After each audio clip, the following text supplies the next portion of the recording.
happening, y'all? James Hancock here. This might be the most failed attempts I've ever had at trying to record a video review. My mind is just pudding. I went out pretty hard last night, and it's incredible how just a little bit of Jameson can go a long way in turning yourself into a complete befuddled idiot, incapable of completing a sentence or pronouncing the letters and words. And anyway, I won't tell you how many times I've tried to do this video, but I'm determined now to get through this damn thing just out of as a matter of pride, just a little mind over matter exercise. But I just saw episode 5. It was awesome. It's called Contrapasso, and I had to look this up. Apparently it comes from Latin, meaning suffer the opposite, and it refers to the punishment of souls in Dante's Inferno.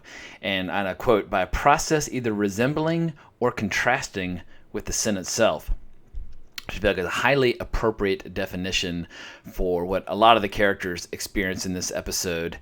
I mean, the show is definitely going into very, very dark, strange new territory, and in a really unpredictable way. I feel like a lot of people have been trying to figure out what different characters' agendas are, where the stories are going, and it almost seems like a lot of wasted energy because every single episode of the show stubbornly refuses to fall into traditional kind of boilerplate cookie-cutter storytelling. But I guess there's no harm also in just having fun, friendly debates about what different characters might be up to. But I know there's a whole vast conspiracy going on online about how the character played by Jimmy Simpson, a lot of people thought was actually like a younger version of the character played by Ed Harris, the Man in Black, and that we're actually seeing two separate storylines from totally different timelines, seeing like kind of the young, naive, innocent version of a character who then has come to know this Western world really, really well. But that has since been proved debunked. But it was an interesting theory. But this episode gave us a whole bunch of new riddles that will have all these conspiracy theorists chomping at the bit, debating for the next 6-7 days until we get another episode debunking and disproving everything that people have to say. But I will make one prediction. This is not a conspiracy theory, but just for dramatic purposes. I have a feeling the character played by Evan Rachel Wood, a.k.a. Dolores Abernathy, I have a feeling she's going to be killing.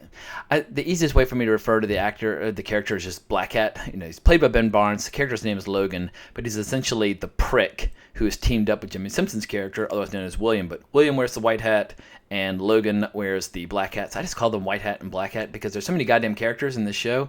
It's really, really hard to do a review and keep all the actors and characters' names straight without tripping over my tongue each time. At any rate, I have a feeling Dolores is going to kill Black Hat because this episode we see Dolores really evolving and startling and really satisfying ways where she's now like dressed like an outlaw and blowing people away and kicking all kinds of ass and aggressively kind of like seducing the White Hat and just really taking charge of her own destiny. There's a great scene early on where she's talking to Anthony Hopkins, and you see that she has an agenda that even Anthony Hopkins is not aware of. Anthony Hopkins knows that she's hearing voices, and these are probably the voice or the instructions of either left behind by Arnold, the guy who died 35 years ago, who helped design the park, or someone working in conjunction with him. Because what this episode revealed was there's some sort of outside party that has been gathering data from the park. There are some of these hosts that have been behaving in mysterious ways.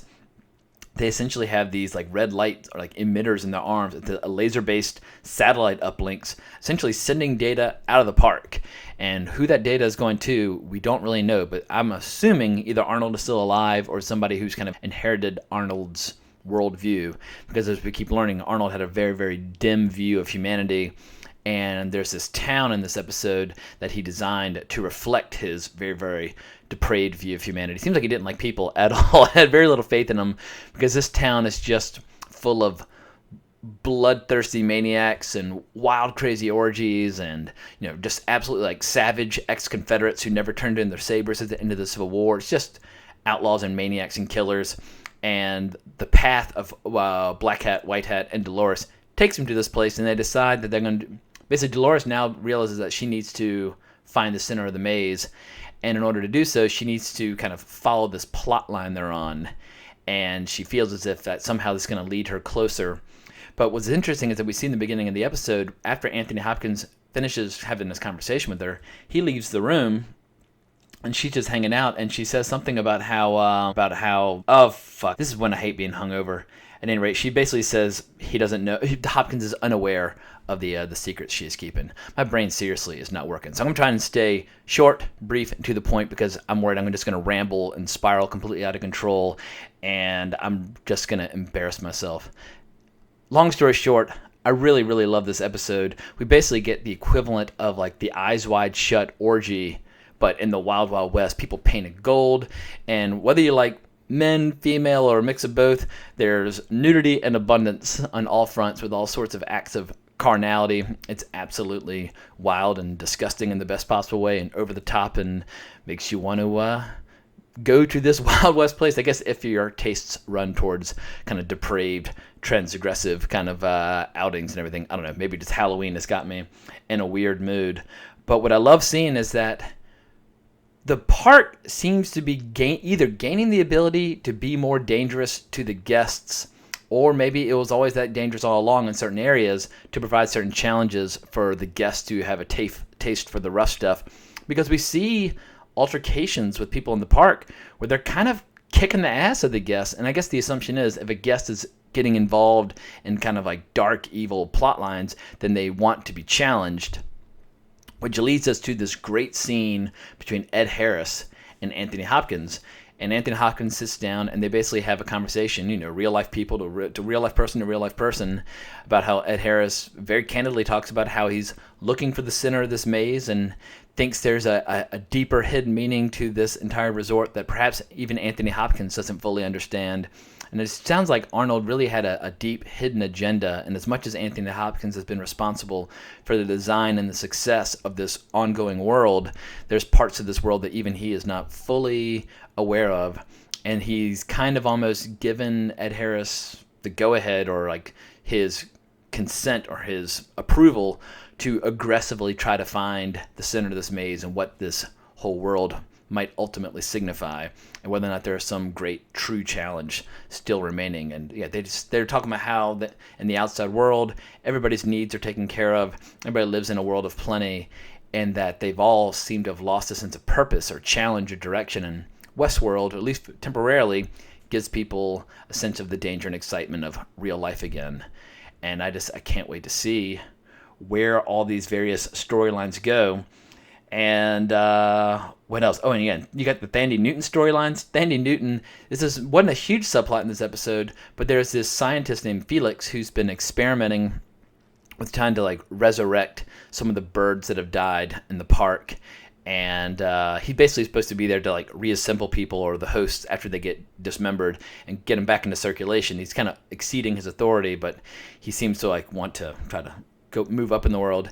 But after he succeeds at making this bird come back to life, it flies and lands on Thandie Newton's finger, who was in theory supposed to be in sleep mode for repairs. And she says something along the lines of, oh yeah, Felix, I think it's time we have a chat. My assumption is that Thandie Newton is also hearing instructions from either Arnold or whoever is working on his side. We really don't know, but it's just classic cliffhanger. I can't get enough of all these different little. What's cool is that the show teases mysteries to come while at the same time scratching the itch and satisfying curiosity about what has been introduced in previous episodes. And that's just great storytelling. It's just perfectly balanced, perfectly constructed. And when this season ends, I think it's probably going to be 10 episodes. I really don't know how many episodes it's going to be, but that's probably about the sweet spot for most HBO series. I'm going to be genuinely sad to see it go, but maybe something else will rise up to fill its place.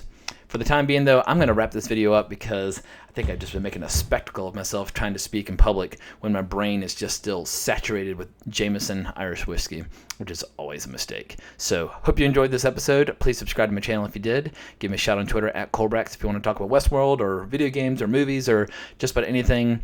But go have a look at the show if you haven't seen it yet. Hope you enjoy it, and I'll talk to you all in the very near future. So long, folks.